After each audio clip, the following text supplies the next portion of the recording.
Merci madame. La parole est maintenant monsieur Thierry Braillard pour le groupe 2 RDP pour 10 minutes que nous allons écouter dans le calme. Je vous remercie.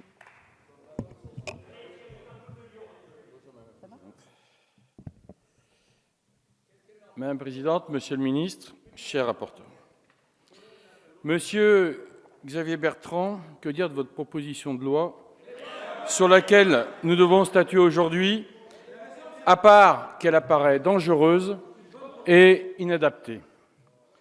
Et l'actualité vous a rattrapé avec le dernier rapport PISA qui compare pour la période 2009-2012 les performances des élèves de 15 ans dans 65 pays.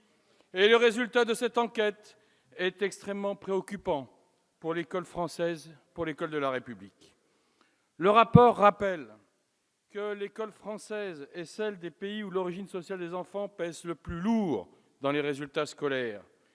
Et c'est à ce moment que vous proposez de créer des inégalités dans les territoires en laissant aux maires le libre choix concernant les rythmes scolaires dans l'enseignement du premier degré. Monsieur Bertrand, pas de chance.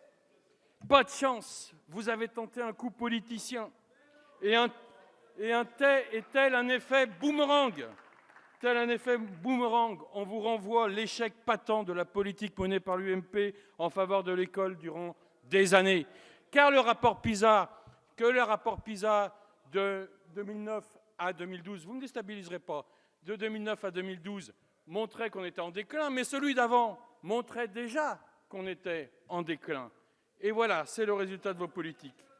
Pas de chance non plus, pas de chance, car à quelques mois des municipales, vous pensiez tenir le bon argument électoral, je dirais plutôt électoraliste, pour mener combat contre cette gauche, cette fameuse gauche qui préfère créer 60 000 emplois dans l'éducation nationale, alors que vous préférez en supprimer 80 000. Pas de chance non plus, monsieur Bertrand, car cela vous renvoie également aux débats qui ont été ceux que nous avons menés dans cet hémicycle sur le projet de loi de refondation de l'école de la République et des 2 articles de loi, mes chers collègues, et des 2 articles de loi qui parlaient du temps périscolaire. Madame la présidente, Oui, je m'appelle Braillard, donc je veux bien que mon nom excite l'opposition. Je ne me serais pas permis de tel commentaire, monsieur Braillard. J'aimerais quand même que les braillards d'opposition m'écoutent dans le silence. Mais ils vont vous écouter avec intérêt, comme on leur a déjà demandé. Je vous remercie, madame la présidente. Je vous en prie. Le projet et les 2 articles de loi qui parlent du temps périscolaire et donc par conséquent de la question des rythmes scolaires. Ce n'est pas par idéologie que nous avons approuvé la modification des rythmes scolaires, mais après avoir réfléchi, étudié, apprécié, comparé et surtout dressé le constat que les choses n'allaient pas dans le bon sens. Débat mené dans cette Assemblée, ce qui n'avait pas été le cas d'ailleurs à l'époque où M. Bertrand vous siégiez sur les bancs du gouvernement et où votre collègue Darcos avait, sans aucune concertation, imposé par décret la semaine de 4 jours. Je crois qu'il faudra d'ailleurs que nous ayons un jour un débat pour définir ce qu'est la concertation.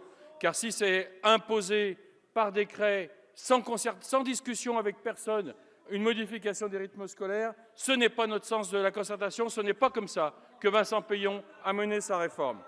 Ce n'est pas par idéologie et aussi, dois-je rappeler que vous avez je vais en parler Lyon, vous en faites pas, que vous avez la mémoire courte. Colère, mes chers collègues. Que vous avez la mémoire courte. Non, mais si vous voulez qu'on parle de Lyon et des échecs répétés de l'UMP, moi, vous savez, je peux Monsieur y passer Braillard, des ce matin, nous allons parler des rythmes scolaires. Et merci de bien vouloir continuer. Parce qu'il me semble que Lyon est gouverné plutôt par la gauche que par la droite. Dois-je vous rappeler que vous avez la mémoire un peu courte, alors que fin 2010, la plupart des représentants de votre parti déclaraient que cette réforme était nécessaire, voire urgente, dans l'intérêt des écoliers français. Et je fais référence à la mission parlementaire sur ce sujet, menée par l'excellent Yves Durand et Xavier Breton, dont la conclusion était sur ce rapport d'interdire la semaine de 4 jours. Sur le fond, il est devenu évident de revoir le temps scolaire. Et si le décret du 24 janvier 2013 a donné une impression d'accélérer cette réforme, par le soutien financier et par le libre choix de mettre en place cette réforme dès la rentrée 2013 ou à la rentrée 2014, avouons que le gouvernement a su faire preuve d'adaptation. Et cette bonne vieille ville de Lyon a décidé de prendre le temps de préparer son temps périscolaire et de mettre en place cette réforme dès 2014.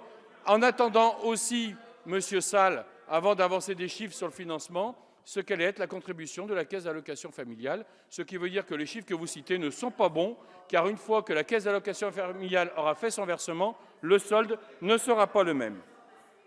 Faut-il enfin, Monsieur Bertrand, vous rappeler que la loi républicaine s'applique et s'impose à tous et qu'elle n'est pas à la carte?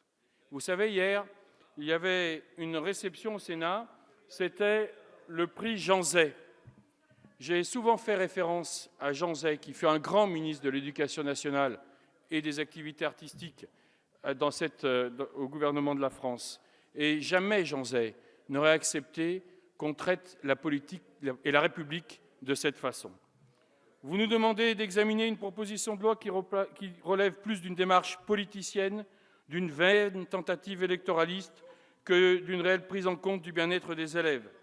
Je le suppose, car sinon, cela voudrait dire que vous laisseriez de côté l'ensemble des études qui ont fait que les rythmes scolaires devaient s'imposer à nous. Je vais donc me contenter, pour conclure, de rappeler à M. Bertrand les raisons pour lesquelles nous ne soutiendrons pas son texte. Les études sont unanimes. Jusqu'à la loi sur la refondation de l'école de la République, les élèves français subissaient des journées plus longues et chargées que la plupart des autres élèves dans le monde. Ceci était nettement préjudiciable pour leur apprentissage, car source de fatigue et de difficultés scolaires. Or, le changement engagé par François Hollande va dans le bon sens de la réussite des élèves. Et avec le rapport PISA, on voit qu'il fallait bien changer, qu'il fallait bien faire quelque chose, car sinon notre école française décroche, mes chers collègues. Et au lieu de hurler depuis 8 minutes et depuis le début de mon discours, vous devrez bien méditer sur les résultats du rapport PISA et ce qui fait qu'aujourd'hui, l'école est en danger, qu'il fallait absolument une réforme de fond comme nous l'avons engagée. Je ne l'invente pas, les chiffres parlent d'eux-mêmes. Notre pays cumulait un volume horaire très important, 864 heures par an contre 774 à 821 heures en moyenne en Europe. Le nombre de jours d'école le plus faible d'Europe, avec 144 jours, contre 187 en moyenne pour les autres pays européens. Une semaine courte de 4 jours, alors que la plupart sont à 5, voire 6 jours d'école. Et une année concentrée sur 36 semaines. Tous ces facteurs sont en grande partie responsables de la dégradation de notre système scolaire que l'ancienne majorité n'a pas pu empêcher. Il fallait réagir, c'est ce qu'a fait le gouvernement. La mise en place de la réforme des rythmes scolaires ne s'est pas faite sans moyens. Au sein du budget de l'éducation nationale, qui, je rappelle, est le premier budget de l'État, ce sont 250 millions d'euros qui ont été mobilisés et qui ont été reconduits, ce que les radicaux, comme Mme Pompili, avec le groupe écologiste, a dit, nous satisfont, Monsieur le ministre. L'enquête de l'Association des maires de France, reprise dans Le Monde, a montré que plus de la moitié des maires ont estimé que les sommes investies au titre de la réforme sont couvertes en totalité ou pour les 2 tiers par l'aide apportée par l'État. Le Premier ministre, Jean-Marc Ayrault, vient également d'annoncer que cette aide a été prolongée et que sera engagée pour l'année prochaine afin de permettre aux dernières collectivités de s'engager dans cette voie en toute sérénité. Cela semble monter ses effets. Et puis, j'entends votre collègue de l'UMP, M. Wauquiez, qui ose dire hier, plutôt que de s'occuper de la semaine de 4 jours et demi, Vincent Peillon ferait mieux de s'occuper de l'illettrisme et du calcul et de sérieusement travailler avec les enseignants. Mais c'est Valéry Giscard d'Estaing qui avait cette phrase formidable. Nous vivons dans des temps sans mémoire. Mais vous avez perdu la mémoire, mes chers collègues. Ça fait 10 ans que vous êtes aux affaires. Ça fait 10 ans que vous avez dégradé l'école de la République et vous venez aujourd'hui essayer de nous donner des leçons. Je serai à votre place, très sincèrement, je baisserai d'un ton. Je baisserai d'un ton parce que je ne m'estimerai pas en capacité de pouvoir nous apporter réellement une contradiction sur un sujet où les résultats sont malheureusement trop parlants et trop criants. Je trouve ces propos assez irresponsables et j'allais dire que M. Wauquiez, s'il avait daigné passer au moins quelques minutes dans le débat parlementaire qui a prévalu à la loi du 8 juillet 2013 et qui était une première étape importante pour redonner à l'école son sens républicain, aurait été de bon aloi. Car le sens républicain de l'école, c'est d'être un vecteur de mobilité sociale, ce qu'elle n'est plus et ce qu'elle doit redevenir. Sans surprise, le groupe des radicaux de gauche apparentés que je représente votera contre cette proposition de loi, car nous croyons dans la politique menée par le ministre Vincent Peillon à travers la loi de refondation de la République. Soyez raisonnables et sérieux un moment, au lieu de vous positionner régulièrement en donnant de leçons.